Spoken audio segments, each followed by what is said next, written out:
Earlier this month, I made a video about how much it costs to own a cat in 2024. And in that video, I mentioned that I would make a follow-up video regarding how to budget for cats. So that is what this video is.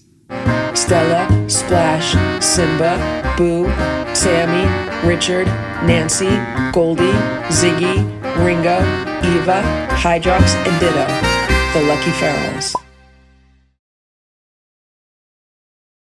In the previous video, my conclusions were that it cost me $1,650 a month to take care of 11 cats, and that included all of their expenses. That included food and litter and toys and supplies and vet bills and everything. And when I broke that down per cat, that came to about $150 per month per cat, which if you average that out to like 30 days in a month, that comes down to about $5 per day per cat. So my conclusion was that if you're not sure if you can afford a cat in 2025, if you had no problem putting aside $5 a day over the course of a month or 2 months or 3 months, then most likely you would be able to afford a cat in 2025. Obviously, it is very expensive to take care of 11 cats. To spend $1,650 a month on cat care is incredibly expensive. However, if you did not watch the previous video, I did mention that I do live in one of the most expensive states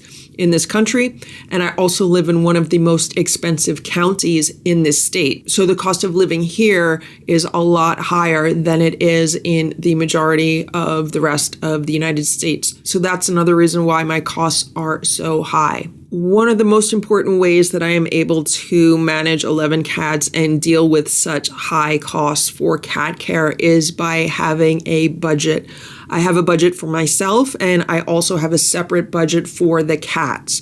So I'm just going to walk you through what I do once a month. Right now, today, I'm filming this on January 31st, so it is the last day of the month. So I will be reviewing my budget for January, and I'll be seeing how well I did with my spending with regards to what I had in my budget. And I'll also be putting my budget together for next month for February. So last year and previously, I've kept track of my cat-related expenses in two main categories. There was pet food and supplies, and then there was also vet-related expenses. This year, I am going to be breaking down the pet food and supplies into subcategories. And I'm using this budget template, which is provided for free with the Numbers program on my MacBook. If you're on an Apple computer, they come with a program called Numbers, which is pretty much the same as Microsoft Excel. So what I will do is I will actually post a link to this budget template below this video. I'll post a link to the Numbers file. I'll also save it as an Excel template. It might look a little different, but the main structure of it and the operation of it should be the same. I'll also link to it as a Google spreadsheet. So let's review our January budget and see how we did. So the first thing I want to mention is that I increased the budget for January based on the video about real costs of owning a cat. I had learned that over the past year, I spent $1,650 a month to take care of 11 cats, and that was on average.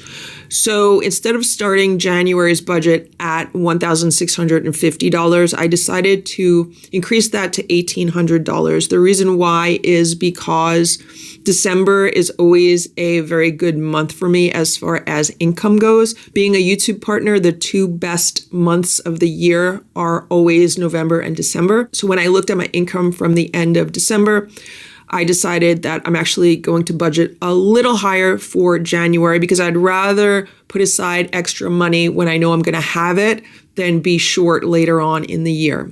So I decided in January, I am going to budget $1,800 for the cats. Now my cats do have their own bank account. They have their own checking account. So I make sure that at the beginning of the month, I have the money in that account that I have budgeted for them. And then I broke that $1,800 down into categories. So the first category is homemade raw food because that is predominantly what my cats eat. I budgeted $350 for that. The next category was commercial raw food. They eat that occasionally, so I only budgeted $100 for that. Now, the price of commercial raw food is pretty high. Like the cheapest bag is like $10 for like a pound of food. The average bag costs around $30 to $40. So that's why I said, let me budget $100 and I could always change it like next month or so. The next category was canned cat food. I budgeted $200 for that. My cats eat canned cat food as a snack. Sometimes they do have it as a main meal. So I wanted to make sure I had plenty of money budgeted for that. Dry cat food, I budgeted $100 for that. Now, I had stocked up on dry food in December when Chewy had sales. I also stocked up on some canned cat food in December when Chewy had sales. So I didn't think I was going to spend as much as I was budgeting this month, but I just wanted to budget for future months anyway. The next category was cat litter, and I budgeted $200 for that. I usually spend around $140 to $150 a month on cat litter, but I thought it would be better to just budget a little bit higher. For treats, I budgeted $100. I did not think I would end up coming anywhere close to that, again, because I stocked up on treats in December, but sometimes things happen. For toys, I budgeted $50. Again, I didn't think I would spend much of that at all, but again, things happen. Then for all other supplies, I budgeted $200. I thought that would be a good amount. And then for vet and health-related expenses, I budgeted $500. So let's see how we did as far as actual expenses versus what's in the budget. So for homemade raw, the budget was $350, and I ended up spending $393.67. So I went over budget by $43.67. Now, one of the reasons why is because of the situation that's going on with bird flu right now. I've been hearing like a lot of different stories about it. So what I tried to do this month is to give the cats more meals that were not turkey or chicken based. So I ended up buying rabbit, which was on sale for $8.99 a pound, but that's way more expensive than chicken, which is normally like $2.99 a pound or less. I also gave them more beef based food, and the cheapest I was able to buy beef was $4.99 a pound. And then also venison, because I found out that they love venison, and venison is like, I think it's like $12.99 or $14.99 for a 14-ounce package. So that raises the cost also. So that's why my homemade raw costs were higher than they normally are, is because I was buying other more expensive proteins than chicken. So that's how I did for homemade raw this month. For commercial raw, I budgeted $100 and I actually spent $36.23. And the reason why is because when Stella doesn't feel well and she's kind of like not eating or she's being super finicky, one of the things that she will eat is the Nature's Variety Instinct Raw Bites. And I could get that for like around $9.99 for a 1 pound bag. So I ended up buying a few bags of that over the course of the month. So for the commercial raw, I ended the month under budget by $63.77, which was good.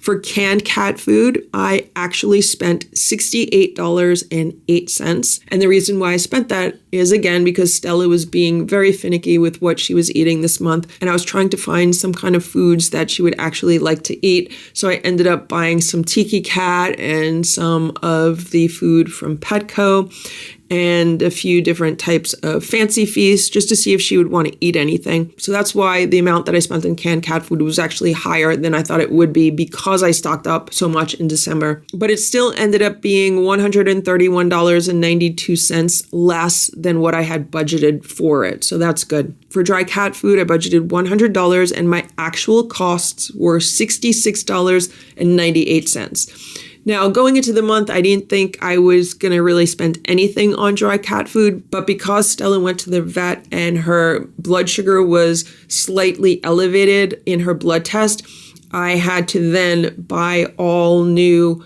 like super low carb cat food, which was all very different than what the cats had been previously eating. So that's why I spent the $66.98. We still ended up being $33.02 under budget, so that was good. For cat litter, my actual costs were $135.30. So that was $64.70 under budget. And that's usually on average what I spend for cat litter over the course of a month. I usually buy it twice a month, and each time I buy it, I spend about $75 on it. But I did have some coupons from the local pet supply store, so that helped to bring the cost down a little bit. For treats, I ended up spending $116.43. And that was over budget. And the reason why was because Stella was being finicky with what she was eating. And I was trying to find some kind of treats that she would eat, because if she didn't want to eat the food that I was getting her, maybe she would eat some kind of treats. So I ended up buying a whole bunch of the Delectables, like liquid treats, like their broths and their soups and their stews and their gravy and their bisque, the ones that come in a packet, not the squeeze up ones, but the other ones that come in a packet, because I wanted to see if she would eat any of those. It ends up there's 2 varieties that she likes, and the other ones not so much. But I feel like I have a lot of treats in the house right now because I ended up buying so many in January, but that's fine. So hopefully maybe next month I won't go over budget for treats again. For toys, I actually spent $20.22 on cat toys. And the reason why is because I ended up buying another one of those spider wand toys. I think I saw it on sale in a local store. So I said, let me get another one as a backup.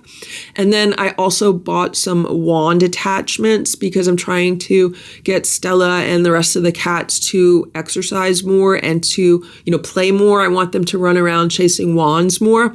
So I bought some new attachments for those because some of the attachments that they've been plucked to death, like they pluck all the feathers off of them, or they might just be tired of them and they want something different. So that's where that $20.22 went. And then for supplies, I had $200 budgeted, and I actually spent $198.90 on supplies. So we were below budget by $1.10. I ended up spending a lot of money on supplies this month. More than half of that was on the Feel Away Optimum refills for the Feel Away diffusers.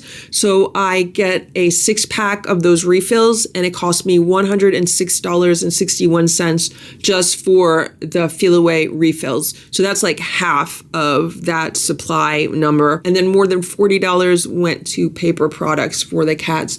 So I bought a huge case of paper towels that I use for them. I go through a lot of paper towels, and other cleaning supplies for the cats, like the spray that I use if someone vomits or stuff like that. So cleaning supplies, paper products, and those Feel Away Optimum refills were really the big supply costs for the month. Oh, and I did buy a harness. I bought a new harness to try for the cats. Maybe they'll like to go outside, walk around on a harness, and I bought another one of those. So that's all the supply costs for the month. And then finally, we have the vet budget. And I did actually spend money at the vet this month because Stella had to have a stool test. And then I did buy a few additional supplements to put in the cat food. And if I purchase some kind of vitamin supplement or herbal supplement, I do count that as a vet and health related expense. So that brought it up to $99.17 for the month, which was actually under budget by $400.83, which is good because that means I could take that $400 for this month, put it aside, because I know Stella will be going back to the vet most likely in February and might potentially need another blood test just to, confirm what was going on with the last test, or she might need another checkup or something like that. So that's why I'm happy we have $400 from this month to carry over to next month. So in actual expenses for the month of January, I spent $1,134.98, which is a good amount under budget from the $1,800 that I had set aside for the cats. That is a difference of $665.02. Now, when you use a budget, it can be so tempting to just want to spend all of that money like when the end of the month is approaching. And I do have to say that over the past few days, I was looking at this budget and I was like, oh, I still have $131 that I could spend on canned cat food, and I could spend $64 more on litter and $29 more on toys. So it can be really tempting to be like, okay, I'm just going to go spend that money before the month is over. But by not spending that money before the month is over and by actually keeping that in the account and moving that forward, what it does is it builds up more of a cushion for the rest of the year. And it just gives you a little bit more breathing room with regards to any emergencies that might come up. And that is one of the most important reasons why it is so helpful to have a budget, so that when an emergency does come up, you're not caught like empty-handed and you don't have to put everything on a credit card and pay super high interest to pay it off. You'll have the funds set aside, and that way when something happens, like if a cat needs to go to an emergency room, like last summer when Boo went to the emergency room, that was like $1,500. And if I didn't have the money set aside in an emergency fund for the cats, then I would have had to put that on a credit card and then most likely pay that off at high interest, which I'm happy that I did not have to do. And then a few weeks after that, he had to go get his dental procedure, which was another $1,300. So as you can see here, if I am budgeting $500 a month for the vet, but if I'm only using $100 a month and I'm having $400 left over, then over 4 months, I'm saving $1,600 that I'm putting aside for an emergency room visit or for a dental procedure or something like that. That's why it's so important to have a budget and try to stick to the budget. Also, some people tend to think that a budget is like punishment, that it's really restrictive, but it's not restrictive at all. In fact, it's kind of like the opposite. It's saying, okay, well, this month you are free to spend $200 on canned cat food. You are free to spend $200 on cat litter. Like, it's giving you permission to spend your money very wisely. You also have to remember that every successful business and every successful company, they all operate on a budget. They all operate on a yearly budget, and then they'll break that down into a monthly budget. And when I was stuck serving on the board of directors last year for that local organization I was volunteering for, one of the things that I had to do for them while I was in the process of just completely changing all of their management to something that actually worked was to do their yearly budget for them. And the way that I did it for them was exactly how I made this video and the last video. I had to look through everything that they spent money on for the previous 12 months, for the previous year. Then I had to break it down into categories. And then based on that spending, I had to put together projections for the following year, for their entire budget for the following year. And so budgeting and using a budget is not something that only people that are highly in debt do. It's not something that only people who are bad with money need to do. Anyone who has any kind of income and expenses should be using a monthly budget. And then one of the nice things about this template is that it does break down the budget information into these graphs. And if we look at the circle graph, we could see that 35% of the money was spent on homemade raw cat food. 18% was spent on the supply category. 12% was spent on litter. 10% was spent on treats, 9% was spent on vet and health-related expenses, and then 6% on dry cat food, 6% on canned cat food, 3% on commercial raw food, and 2% on toys. And these percentages are going to change every month, but this gives me a snapshot of what I spent in January. And then it also provides me with this bar chart so I could see easily how my actual expenses, which are green, compared to my budgeted expenses, which are blue. So we could see for homemade raw, the green was higher than the blue.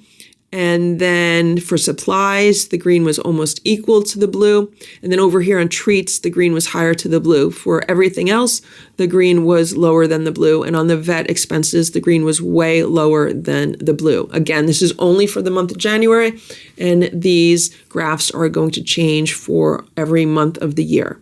This template also comes with a second page, and this is where I record all of the transactions. So every time I buy something for the cats, I enter the transaction on this page, and then the information for this page is added up and automatically added to the previous budget page. And this is really helpful also. So it includes a column for the date. The description, I just put like wherever I purchased the items. And then for the category, I select whatever category the item was for.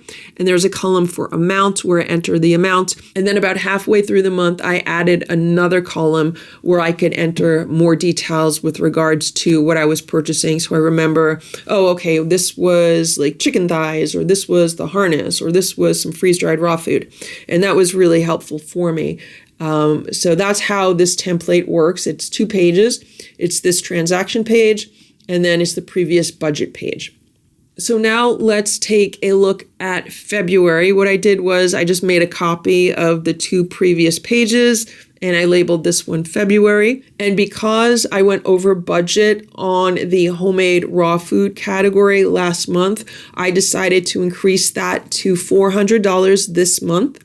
And to make up for the extra $50, I am taking $25 out of commercial raw food. That's going to be $75 this month. Canned cat food's going to be the same at $200. Dry cat food's going to be the same at $100. Cat litter, I decided to take $25 out of that and add that to the homemade raw food. So I took $25 out of commercial raw, $25 out of cat litter, and that's $50 that I added to the homemade raw. Hopefully I'll be able to stay within these reduced amounts for these other categories. For treats, I'm keeping that at $100. For toys, I'm keeping that at $50. For supplies, I'm keeping that at $200.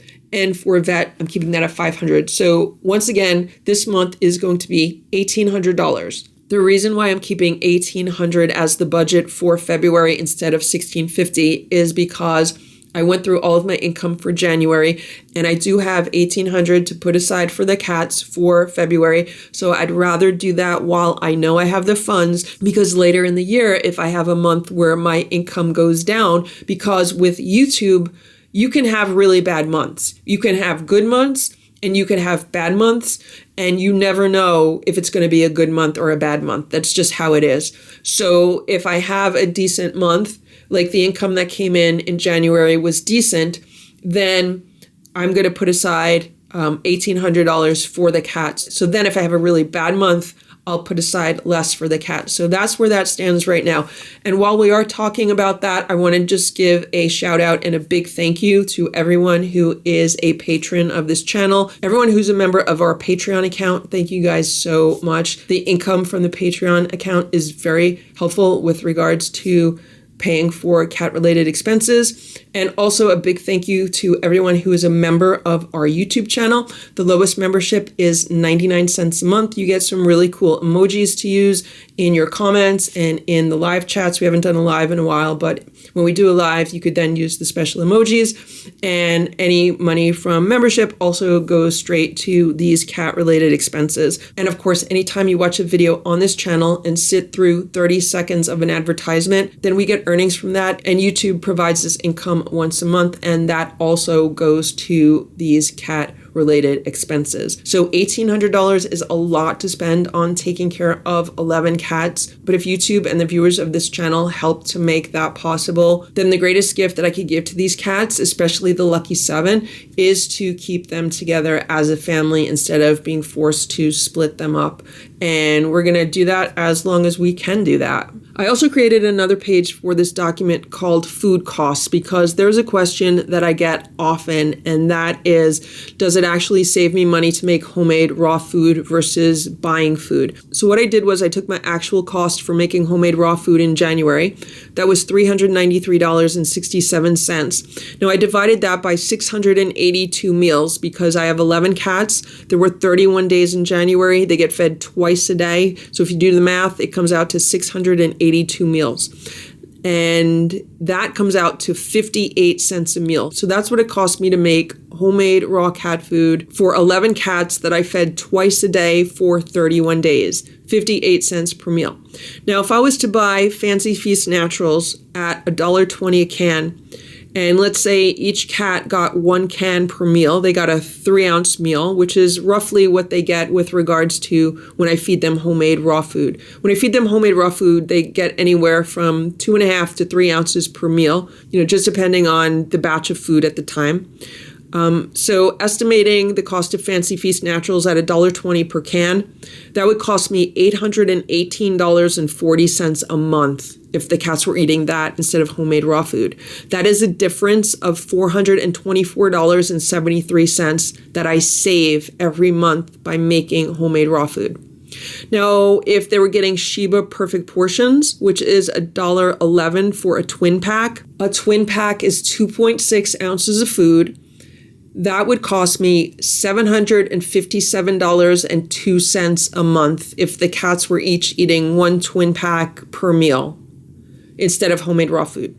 The difference there is $363.35. So that's how much money I save versus feeding my cats Sheba Perfect Portions. Now, if I wanted to feed the cats Tiki Cat, which is approximately $1.77 per meal, that would cost me $1,207.14, which is $813.47 more than what it cost me to make homemade raw food. That is a huge difference. Another food that the cats eat occasionally is Purina One. That is another very low carb pate that is available, and that's $1.26 a can.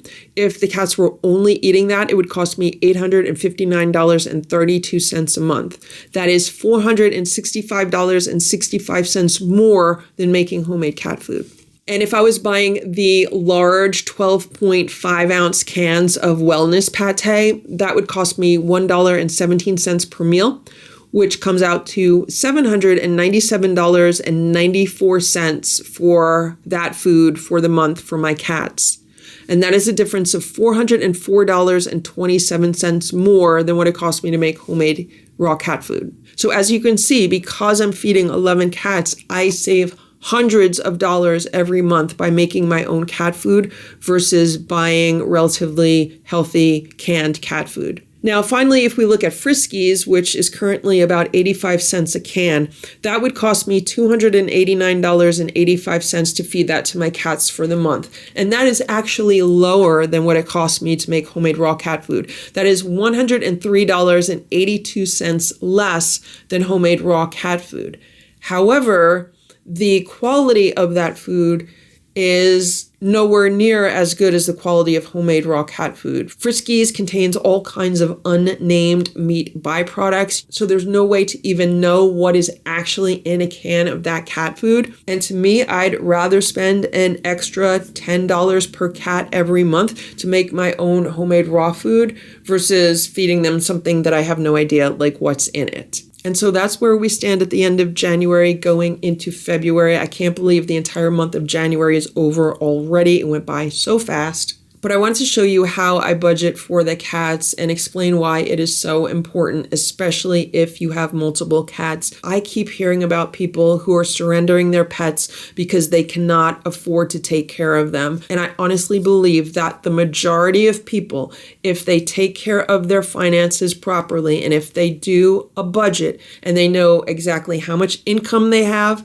and they know exactly where they're spending their money, and if they actually put aside a set amount of money every month for their cats, then they would have no problem taking care of their cats. It just requires being organized and being able to stick to a budget. It's not hard to do. It's not a punishment. And it is something that every successful business does. And I would even say every successful household also does this. So thanks for watching this video. I hope it was helpful for you. Please leave a comment below if you have a budget for your pets and how you like to keep track of it. Thanks for watching. Have a great day. Bye. Thank you for watching this Lucky Ferals video. If you enjoyed it, please give it a thumbs up. Please subscribe if you'd like me to post more videos, and please make sure to check out these other videos that were selected especially for you.